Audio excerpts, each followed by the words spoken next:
नमस्कार, मैं हूं बालकृष्ण थरेजा।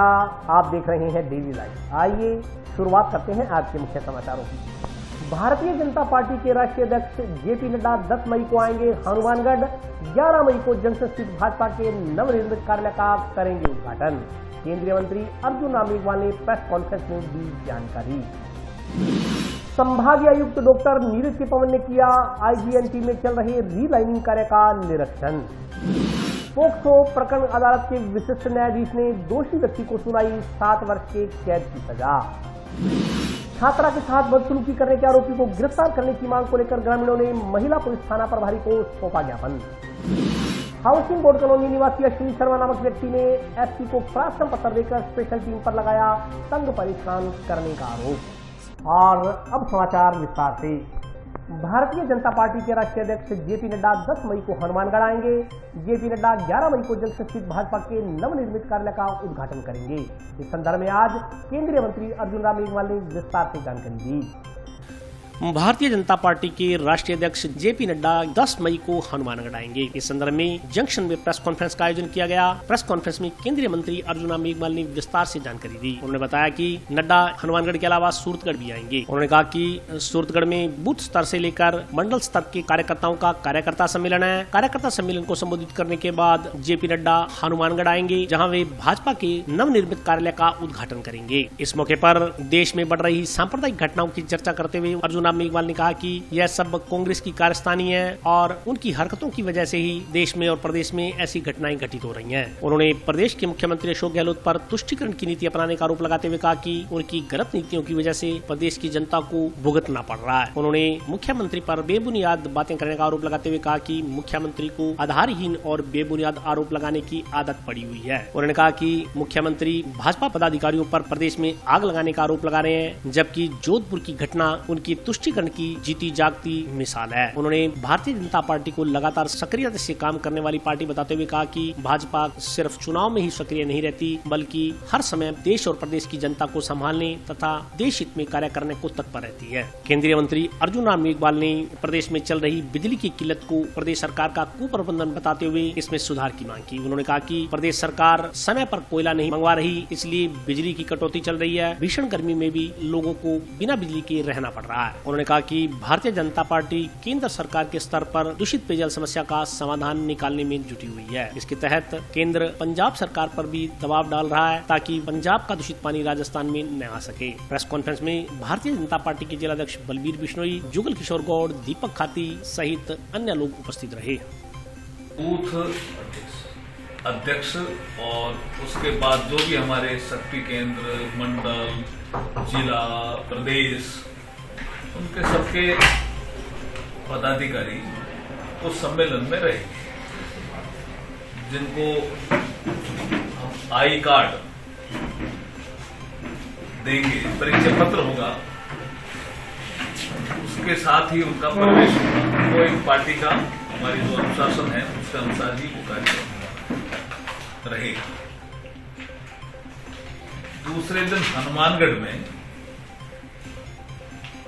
हमारा भारतीय जनता पार्टी का जिला कार्यालय बना है, उसका उद्घाटन हमारे राष्ट्रीय अध्यक्ष जी जेपी नड्डा जी करेंगे। फिजिकली प्रेजेंट रहेंगे हनुमानगढ़ में। और राजस्थान में ऐसे 10 जिला कार्यालय बने हैं जिनका भी वो उद्घाटन हनुमानगढ़ से ही करेंगे।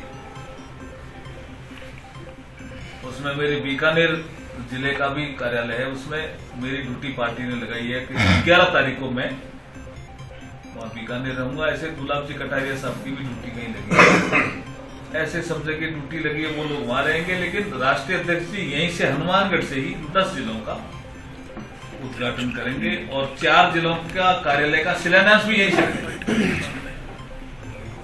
भूमि पूजन जिसको हम कह सकते हैं। तो ये एक पार्टी का कार्यक्रम है। पार्टी के राष्ट्रीय अध्यक्ष जेपी नड्डा जी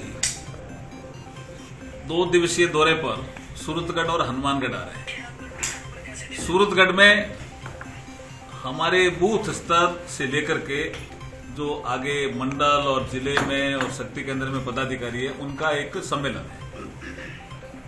और हनुमानगढ़ में भारतीय जनता पार्टी का जो जिला कार्यालय बना है हनुमानगढ़ मुख्यालय पर, उसका उद्घाटन फिजिकली वो हनुमानगढ़ में करेंगे प्रातः 10 बजे, और वर्चुअली भी 10 कार्यालयों का उद्घाटन करेंगे पूरे राजस्थान। हनुमानगढ़ से ही करेंगे। फिजिकली वो यहाँ रहेंगे, वर्चुअली वो बाकी जगहों का करेंगे, लेकिन फिजिकली वो हनुमानगढ़ में ही रहेंगे। जेपी नड्डा जी हमारे राष्ट्रीय अध्यक्ष। मैं स्पष्ट रूप से कहता हूं कि कांग्रेस की तुष्टीकरण की नीति के कारण ही ये घटनाएं बढ़ रही है और उसकी पुनरावृत्ति भी हो रही है। मैं सीधा सीधा आरोप अशोक गहलोत जी पे लगा रहा हूं कि वो ही तुष्टीकरण की नीति को बढ़ावा दे रहे हैं। आरोप लगाने की उनकी आदत पड़ गई। जेपी नड्डा जी सवाई माधोपुर आए, हमारे अनुसूचित जाति एक सम्मेलन था, और करौली की घटना विक्रम सम्मत जो लोग मना रहे थे उन पे अवरोध उत्पन्न करके पत्थर फेंके गए, वो करौली की घटना है। और वो कह रहे हैं जेपी नड्डा जी आए, आग लगा करके चले गए। ऐसे बेबुनियाद आरोप लगाने की उनकी आदत पड़ गई है। वो मुखिया हैं सरकार के, तुष्टीकरण की नीति को छोड़ना चाहिए उनको, जनता को संभालना चाहिए उनको। जोधपुर में ही आग लग गई, अभी तो जेपी नड्डा जी नहीं आए थे ना यहाँ। इसका मतलब तुष्टीकरण की नीति के कारण ये सब हो रही घटनाएं। बीजेपी लगातार चलने वाली पार्टी है। ये जो हनुमानगढ़ सूरतगढ़ कार्यक्रम हो रहा है वो भी उसी का ही भाग है, उसी श्रृंखला का भाग है। हम खाली चुनाव में ही सक्रिय रहते हैं ऐसा नहीं है, हम लगातार सक्रिय रहते हैं। ये कुप्रबंध है। अगेन फिर आरोप लगाते हैं कोयले की कमी का। कितना पैसा बाकी है ये देखिए, कोयला मंगाया क्यों नहीं समय पे। आप कई तरह के ऐसे सोलर पावर प्लांट वालों पे सर्कुलर निकाल करके कई चीजें कर देते हैं, समय पे आप कोयले का भुगतान नहीं करते हैं। यही अगेन मिसमैनेजमेंट है जिसके कारण ये कोयले का ये यहाँ बिजली का संकट पैदा हुआ है। हमने हमारे जो जल शक्ति मंत्री हैं उनके स्तर पे एक बैठक हुई थी, और हनुमानगढ़ और श्री गंगानगर के भी जनप्रतिनिधि उस बैठक में थे, और जो सेंट्रल पॉल्यूशन कंट्रोल बोर्ड के चेयरमैन भी उस बैठक में थे। हम लगातार प्रयास कर रहे हैं और पंजाब सरकार में भी दबाव डाल रहे हैं कि ये जो दूषित पानी की समस्या है उसका स्थायी समाधान होना चाहिए। संभागायुक्त डॉक्टर नीरज के पवन ने गुरुवार को इंदिरा गांधी नहर परियोजना में चल रहे रीलाइनिंग कार्य का निरीक्षण किया। इस दौरान आईजी ओम प्रकाश और जिला कलेक्टर लक्ष्मण डीडेल भी उनके साथ रहे। संभागीय आयुक्त डॉक्टर नीरज के पवन ने गुरुवार को इंदिरा गांधी नहर परियोजना में नहरबंदी के दौरान चल रहे रीलाइनिंग कार्य का निरीक्षण किया। संभागीय आयुक्त दोपहर करीब 2 बजे हनुमानगढ़ जिले की टीबी तहसील के मसीतावरी हेड पर पहुंचे और रीलाइनिंग कार्य का निरीक्षण किया। निरीक्षण के दौरान बीकानेर रेंज के पुलिस महानिरीक्षक ओम प्रकाश व जिला कलेक्टर नथवल डीडेल सहित सिंचाई विभाग के अधिकारी भी मौजूद रहे। निरीक्षण के बाद मीडिया कर्मियों से बातचीत करते हुए संभागीय आयुक्त ने कहा कि नहरबंदी के दौरान आईजीएनपी के हो रहे मरम्मत कार्य में सभी विभाग मिलकर अपनी अपनी भूमिका निभा रहे हैं। इससे न केवल सिंचाई क्षेत्र बढ़ेगा बल्कि पीने के पानी की उपलब्धता भी अधिक हो जाएगी। उन्हें विश्वास है कि नहरबंदी के दौरान कम से कम समय में जल्दी कार्य पूर्ण होगा। उन्होंने बताया कि 19 मई तक नहरबंदी का तय निर्धारित है। 14 दिन शेष बचे हैं। इन 14 दिनों में न केवल नहर का काम पूरा होगा बल्कि पंजाब से भी शेयर मुताबिक राजस्थान को पानी मिल सकेगा, ताकि आगे के जिले जो पीने के पानी के लिए इस नहर पर निर्भर करते हैं उनको पानी की उपलब्धता हो जाए। साथ ही नहर की इतने बेहतर तरीके से मरम्मत हो कि लंबे समय तक सिंचाई और पेयजल के लिए पानी की उपलब्धता बनी रहे। संभागीय आयुक्त ने कहा कि वे पहली बार रीलाइनिंग कार्य का निरीक्षण करने के लिए आए हैं। लगातार इस कार्य की मॉनिटरिंग की जाएगी। रीलाइनिंग कार्य के दौरान अगर किसी प्रकार की समस्या सिंचाई विभाग के अधिकारियों के समक्ष आती है तो उसका समाधान किया जाएगा। इस मौके पर बोलते हुए आईजी ओम प्रकाश ने कहा कि पानी चोरी को रोकने के लिए तथा डेड बॉडीज आदि के संदर्भ में जाँच आदि को लेकर यहाँ भी चौकी स्थापित करने की जरूरत है। इस संदर्भ में अधिकारियों से बातचीत कर इस दिशा में प्रयास किए जाएंगे। देखिए, राज्य सरकार का एक बहुत बड़ा अभियान है जिसमें नहरबंदी को लेकर के इस नहर के मरम्मत का कार्य किया जा रहा है।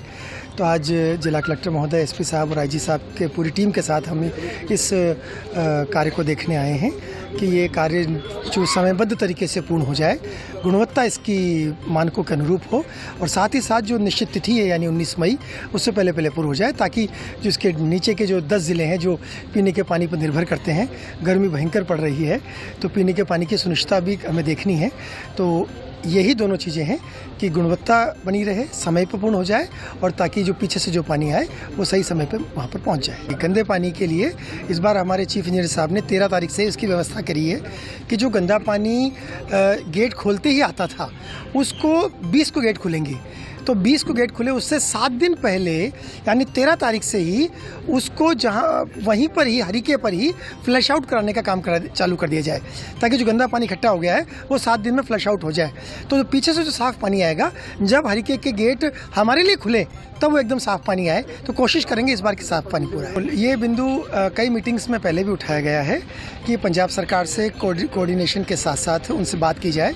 वहाँ काफ़ी सारे ऑफिसर्स में अभी परिवर्तन भी हुआ है, तो ये राज्य सरकार के संज्ञान में भी है। और हमें हमारे जो प्रिंसिपल सेक्रेटरी WRD हैं उन्होंने भी अपने काउंटर पार्ट से बात की है। डिविजनल कमिश्नर बीकानेर होने के नाते से हम भी कोशिश करेंगे कि हमारे काउंटर पार्ट अधिकारियों से बात करके वहाँ पर जो जितने भी ट्रीटमेंट प्लांट बनाने का प्लान था वो पूरा बन जाए, ताकि जो गंदा पानी है वो इस सिस्टम में ना आने पाए। ओवरलोड वाहन किसी भी सूरत में नहीं चलने दिए जाएंगे, उससे सड़कें टूटती हैं, एक्सीडेंट्स होते हैं, आम जनता को काफ़ी असुविधा होती है और अविधिक कार्रवाई है, इलीगल चीज़ है। तो ओवरलोड बिल्कुल नहीं चलेगा। हाँ, चूँकि अभी बजरी की आवश्यकता है तो उसकी व्यवस्था करा दी जाएगी। जिस प्रकार हमने सीमेंट की व्यवस्था कराई है तो बजरी की व्यवस्था भी करा देंगे। अभी तो नहीं है, आगे हो सकता है प्रोग्राम बने। अभी मैंने कलेक्टर साहब से और इस पर आपसे वार्ता की है और मुझे भी लगता है कि यहाँ पे आवश्यकता है STRF की चौकी खुले या कोई व्यवस्था कायम हो, जिससे कि यहाँ पे ढेर सारी डेड बॉडीज़ भी आती हैं, कोई क्राइसिस भी होता है तो उसमें ज़रूरत पड़ती है गोताखोरों की। उस पर जैसा प्रस्ताव आएगा हम मुख्यालय से बात करके और इसकी व्यवस्था कराने की कोशिश करेंगे। उनसे चर्चा हुई है और इसके लिए वो भी चिंतित है, क्योंकि वो भी चाहते हैं कि इस पर कोई कार्रवाई हो, और वहाँ भी कार्य योजना बन रही है। और जब हमारे पास व्यवस्था हो जाएगी तो हम भी करेंगे। ऐसा कोई डिफिकल्ट सिचुएशन अभी आया नहीं है। नाबालिग लड़की के साथ दुष्कर्म करने के प्रकरण में पोक्सो अदालत के विशिष्ट न्यायाधीश मदन गोपाल आर्य ने गुरुवार को फैसला सुनाते हुए दोषी व्यक्ति को 7 साल की सजा से दंडित किया।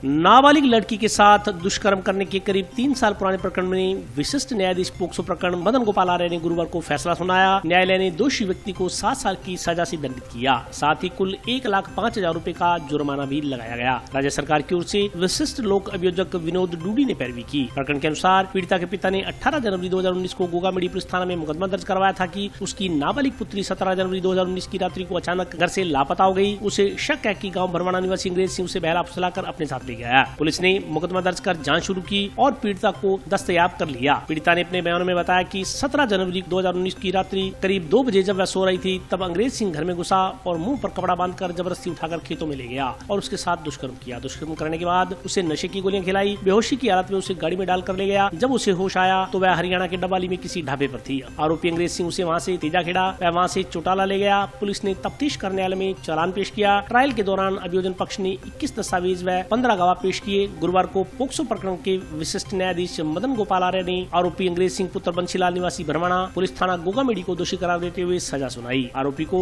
धारा 363 के तहत 3 वर्ष का कारावास, 5,000 रुपए जुर्माना, अदम अदायगी 6 माह का अतिरिक्त कारावास, धारा 366 के तहत 7 वर्ष का कारावास, 50,000 रुपए जुर्माना, अदम अदायगी 6 माह का अतिरिक्त कारावास, धारा 376 व 3/4 पोक्सो एक्ट के तहत 7 वर्ष का कारावास, 50,000 रुपए जुर्माना व अदम अदायगी 6 माह के अतिरिक्त कारावास की सजा से दंडित किया। एडवोकेट विनोद डूडी ने बताया कि सभी सजाएं साथ साथ चलेंगी।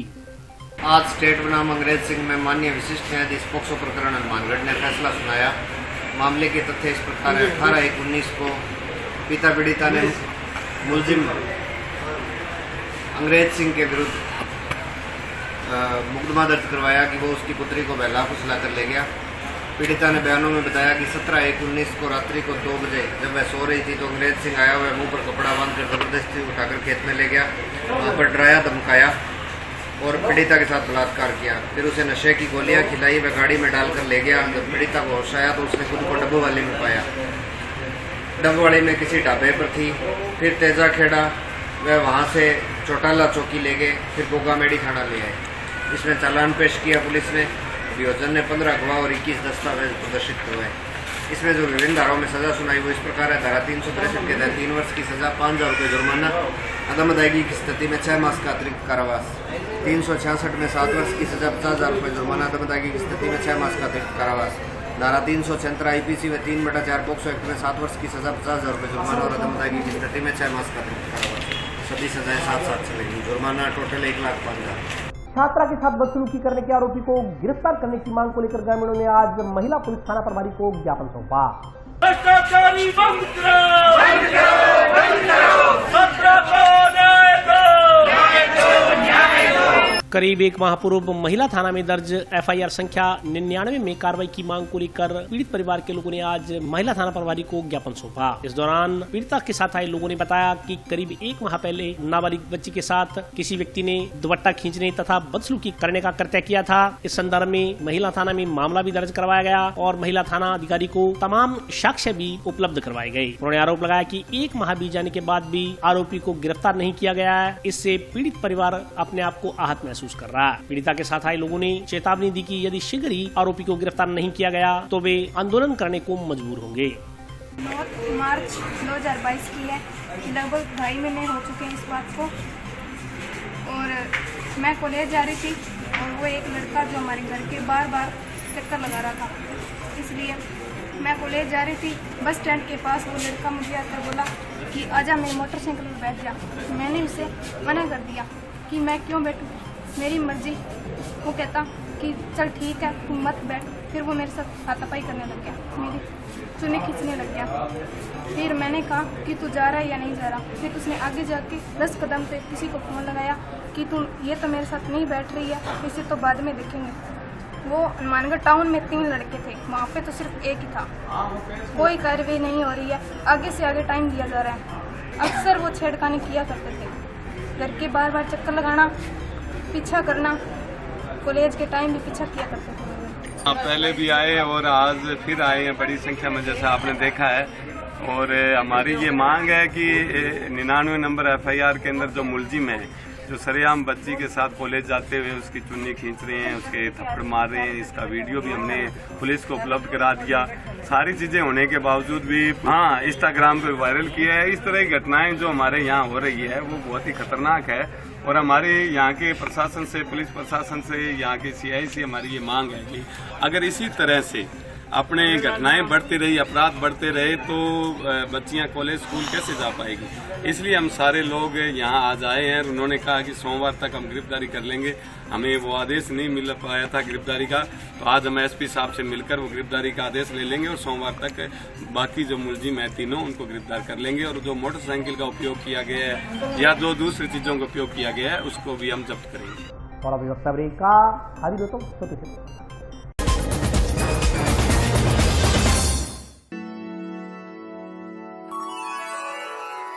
यूं तो कई बार मुझे हंसते देखा है, पर ये हंसी कुछ और है। ये गहना मुझ पर जचता है, पर ये महज एक गहना नहीं। ये रूपरेखा है मेरे मन की, हंसती खिलखिलाती लहरों की, जो आतुर थी अब तक मुझ पर सजने को। इसलिए ये गहना ही मेरा सच्चा श्रृंगार है, श्रृंगार है, श्रृंगार है।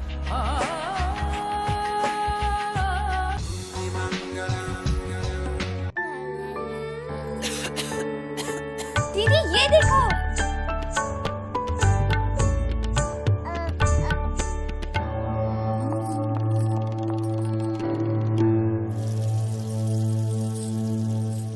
नोवेल कोरोना वायरस बीमारी को फैलने से रोका जा सकता है। खांसी और छींक के बाद और बच्चे को छूने से पहले अपने हाथों को साबुन से धोकर इसे फैलने से रोक सकते हैं। वो डॉक्टर साहब हैं? भाई साहब, खांसी और बुखार था, सोचा चेक करवा लूं।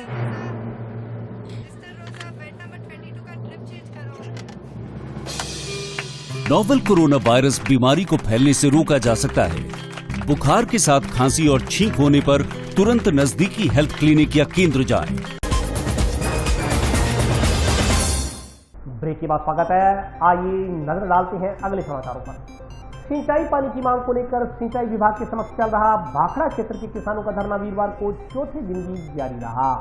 भाखड़ा क्षेत्र को पूरा पानी दो, पानी दो, पानी दो। भाखड़ा क्षेत्र को पूरा पानी दो, पानी दो, पानी दो। भाखड़ा क्षेत्र को पूरा पानी दो, पानी दो, पानी दो। पूरा सिंचाई पानी देने की मांग को लेकर सिंचाई विभाग के समक्ष चल रहा भाखड़ा क्षेत्र के किसानों का आंदोलन वीरवार को चौथे दिन भी जारी रहा। किसानों ने बताया कि कल 6 मई को सिंचाई विभाग का घेराव किया जाएगा तथा अधिकारियों को किसानों को पूरा पानी देने के लिए मजबूर किया जाएगा। किसानों ने कहा कि अब बिजाई का समय चल रहा है लेकिन नहरों में पानी नहीं है। उन्होंने कहा कि भाखड़ा क्षेत्र के किसानों का 1200 क्यूसेक का सिंचाई पानी का हक बनता है जिसे वे हर हालत में लेकर के रहेंगे। किसानों ने पानी के अभाव को अधिकारियों का भ्रष्टाचार और उनकी गलत नीतियों का परिणाम बताया। उन्होंने कहा कि सिंचाई विभाग यदि विवेकपूर्ण नीति अपनाते हुए किसानों के खेतों तक पानी पहुंचाने की बेहतरीन नीति बनाता तो शायद नहरों में पानी की कमी न आती। किसानों ने कल के आंदोलन में पहुंचने के लिए तमाम क्षेत्र के किसानों को आंदोलन में भाग लेने का आह्वान किया।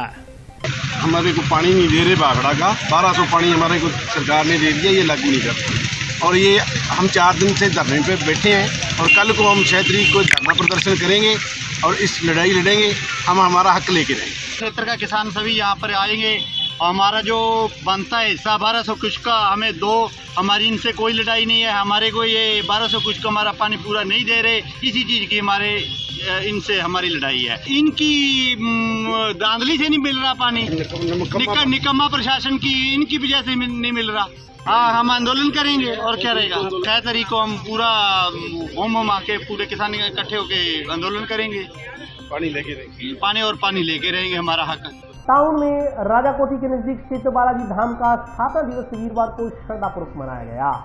टाउन स्थित राजाकोठी के नजदीक श्री बालाजी धाम का 22वां स्थापना दिवस गुरुवार को श्रद्धापूर्वक मनाया गया। समिति के अध्यक्ष भगवान सिंह खुड़ी ने बताया कि मंदिर स्थापना दिवस पर 3 दिवसीय कार्यक्रम का आयोजन किया गया। इसमें प्रथम दिन बालाजी महाराज का जागरण हुआ जिसमें श्री सिद्धपीठ जानकी वल्लभ भजन मंडल के सदस्यों द्वारा बालाजी के भजनों का गुणगान किया गया। दूसरे दिन श्री रामचरितमानस अखंड रामायण पाठ का पाठ किया गया जिसका आज भोग डालकर समापन किया गया। समापन अवसर पर हनुमान चालीसा व आरती की गई। इसके बाद हवन यज्ञ किया गया। इसमें श्रद्धालुओं ने सपरिवार हवन यज्ञ में पूर्णाहुति दी। भगवान सिंह खुड़ी ने बताया कि हवन यज्ञ के बाद महाआरती की गई व विशाल भंडारे का भोग लगाकर श्रद्धालुओं को वितरित किया गया। उन्होंने मंदिर की स्थापना के संदर्भ में जानकारी देते हुए बताया कि यह मंदिर सन 1982 में बना। बाद में सन 2001 में वार्डवासियों व जन सहयोग से 5 मई 2001 में इस मंदिर का जीर्णोद्धार कर मंदिर में हनुमान जी की बड़ी मूर्ति की स्थापना करवाई गई। इसके अलावा शिव परिवार व अन्य मूर्तियों की विधिवत रूप से प्राण प्रतिष्ठा करवाई गई। तब से लेकर इस मंदिर का प्रत्येक वर्ष स्थापना दिवस मनाया जाता है। इस मौके पर फूड ग्रेन मर्चेंट एसोसिएशन के अध्यक्ष संतराम जिंदल,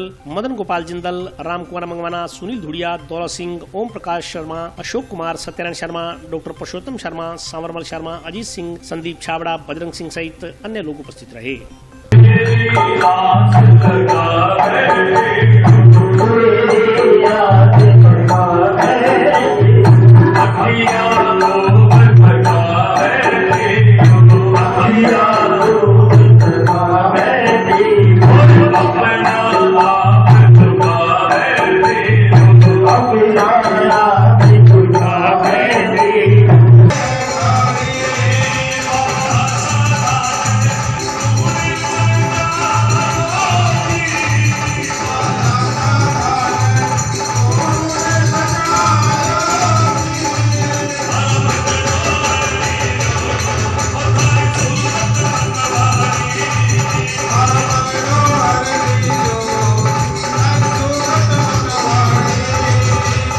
बालाजी धाम मंदिर राजाकोठी का स्थापना दिवस 3 दिवसीय आयोजन के साथ आरंभ हुआ, जिसका समापन आज हवन यज्ञ और भंडारे के रूप में हुआ। सर्वप्रथम श्री जानकी वल्लभ मंदिर शक्तिपीठ मंदिर के भजन मंडल द्वारा जागरण किया गया।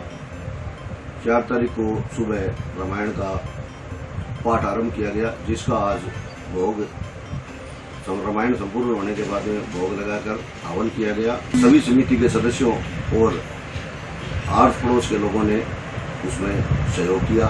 उसके पश्चात भंडारा वितरण किया गया, जिसके अंदर तो सब्जी पूड़ी और खीर का प्रसाद लगाकर बालाजी को किया गया। एक चीज और करने का प्रयास इस बार किया गया तो प्लास्टिक मुक्त के लिए तो स्टील की थालियों में ही भोजन वितरित किया गया, ना ही किसी को प्रसाद घर पे ले जाने के लिए भी थैलियों में पूर्णतः। ये 1980 के लगभग का मंदिर है, छोटा सा मंदिर हुआ करता था, लेकिन 2001 के अंदर सभी के सहयोग से ये विशाल मंदिर और बालाजी महाराज की विशाल प्रतिमा की प्राण प्रतिष्ठा कर 5 मई को इसको स्थापित किया गया था। उसी हिसाब से 5 मई को वार्षिक उत्सव मनाया जा रहा है। जंक्शन की श्याम सिंह कॉलोनी स्थित श्री पीरखाना में गुरुवार को शुभ सालाना दीवान सजाए गए। इस मौके पर श्रद्धालुओं ने चादर चढ़ाकर मनौतियां मांगी। जंक्शन की बाबा श्याम सिंह कॉलोनी स्थित श्री पीरखाना में गुरुवार सुबह रोजों को स्नान करवाया गया। इसके बाद चादर चढ़ाई गई। इस दौरान सैकड़ों की संख्या में श्रद्धालु उपस्थित रहे। श्रद्धालुओं ने बताया कि शाम 7:15 बजे से दीवान सजेगा और भंडारा भी लगाया जाएगा। शुभ सालाना दीवान कार्यक्रम को लेकर श्री पीरखाना में विशेष सजावट की गई। सालाना दीवान को लेकर गुरुवार सुबह से ही राजस्थान के अलावा पंजाब, हरियाणा आदि राज्यों से श्रद्धालुओं का श्री पीरखाना में आने का सिलसिला शुरू हो गया। पीरखाना सेवा समिति सदस्यों ने बताया कि श्री पीरखाना की स्थापना को आज 32 वर्ष पूरे हो चुके हैं। गद्दीदार बाबा हरबंस लाल ने 1990 में इसकी स्थापना की थी। इस मौके पर महेंद्रपाल गर्ग, वीरेंद्र गोयल, सुरेश गोयल, प्रवीण मित्तल, दिनेश गर्ग, दीपक सिंगला, रोहित गर्ग, दर्शन लाल, मनीष अग्रवाल सहित अन्य लोग उपस्थित रहे। आज 5 मई को सालाना दीवान 32वां सालाना दीवान पीरखाने में है। आज सुबह रोजा स्नान का प्रोग्राम था और शाम को सालाना दीवान के उपलक्ष्य में अटूट भंडारा बरतेगा। बाहर से पंजाब, हरियाणा, राजस्थान से सभी जगह से हजारों श्रद्धालु यहाँ आएंगे और बाबा जी के दर्शन आएंगे। जंक्शन के हाउसिंग बोर्ड कॉलोनी निवासी अश्विनी शर्मा नामक व्यक्ति ने पुलिस की डीएसपी टीम के कुछ पुलिस कर्मचारियों पर तंग परेशान करने का आरोप लगाते हुए पुलिस अधीक्षक को प्रार्थना पत्र सौंपा। जंक्शन की हाउसिंग बोर्ड निवासी अश्विनी शर्मा पुत्र रामनिवास शर्मा ने पुलिस की स्पेशल टीम पर मारपीट करने, घर का सामान तोड़ने और घर से पैसे उठा ले जाने के संगीन आरोप लगाए हैं। इस संदर्भ में पुलिस अधीक्षक को दिए गए प्रार्थना पत्र में प्रार्थी अश्विनी शर्मा ने कहा है कि वह पैरों से विकलांग है और कोई विधि विरुद्ध कार्य नहीं करता, लेकिन इसके बावजूद पुलिस विभाग की स्पेशल टीम उसे परेशान कर रही है। उन्होंने कुछ पुलिस अधिकारियों पर मासिक बंदी मांगने का आरोप लगाते हुए झूठे मुकदमे में फंसाने की चिंता व्यक्त की है। अश्विनी शर्मा ने प्रार्थना पत्र में घटना की जानकारी देते हुए बताया कि कल 3 तारीख को करीब रात्रि 9:30 बजे उसे झूठे मुकदमे में फंसाने के उद्देश्य को लेकर जिला स्पेशल टीम के कुछ अधिकारी उसके एक किराए पर लिए गए मकान में आए। मुख्य दरवाजे के ताले को तोड़कर पुलिस कर्मचारी विधि विरुद्ध तरीके से उसके घर में प्रवेश कर गए और बिना किसी सर्च वारंट के इन पुलिस कर्मियों द्वारा पूरे मकान के सामान को बिखेर दिया गया। कुछ न मिलने पर इन पुलिस कर्मियों द्वारा घर में दीवार पर टंगे 2 LED, एक सोने की चैन एवं घर पर पड़े कुछ रुपए कथित रूप से चोरी कर लिए गए। प्रार्थना पत्र के अनुसार यह समस्त घटना मकान मालिक की उपस्थिति एवं और कुछ अन्य व्यक्तियों की उपस्थिति में हुई। प्रार्थना पत्र के अनुसार उक्त पुलिसकर्मी आए दिन प्रार्थी को आर्थिक व मानसिक परेशानी देने के उद्देश्य को लेकर धमकाते रहते हैं। अश्विनी शर्मा पुत्र रामनिवास शर्मा ने पुलिस अधीक्षक को ज्ञापन देकर उक्त लोगों के खिलाफ कार्रवाई करने की मांग की है। परसों रात को 9:30 बजे मेरे मकान ले रखे मैं किराए के और मकान के बाहर ताला तोड़ के पुलिस एंटर करके अंदर LCD ले गई, अंदर कोई बिना नहीं LCD ले गई, पैसे चक के ले गए, सोने चैन पे जो ले गए। तो थोड़े दिन पहला मेरे उत्ते केस बिना फालतू पड़ा, कोई बुक नहीं चल गया, बुक का केस डाल दिया। हमारे ठेके हैं, ठेके दारू हम घर पे ला के रखी थी, उस चक के केस डाल दिया, उसका धक्का कर रहे हैं भाई साहब काफी ना कि ਸਾਨੂੰ ਕੀ पता की कारण ਸਾਡੇ मगर क्यों लगी। पहले काम करते थे भाई साहब और 2 साल से नहीं कर रहे कुछ। ये GST टीम के थे 7 आदमी और तो पता नहीं 2 गाड़ी भर के आई, मैं थाने की मेरा बता रहे हैं 2 LCD ले गई, चैन ले गई, पैसे पड़ गए 70-75,000 वो ले गई। कोर्ट में इसका दिया, थाने गए, थाने सुनवाई नहीं हो रही हमारी कोई, कोर्ट में इसका दिया। पुलिस वाले बिल्कुल परेशान कर रहे हैं, मतलब धक्का कर रहे हैं हमारे साथ। और आज के लिए बस इतना ही। कल फिर हाजिर होता हूँ नए समाचारों के साथ, तब तक के लिए नमस्कार।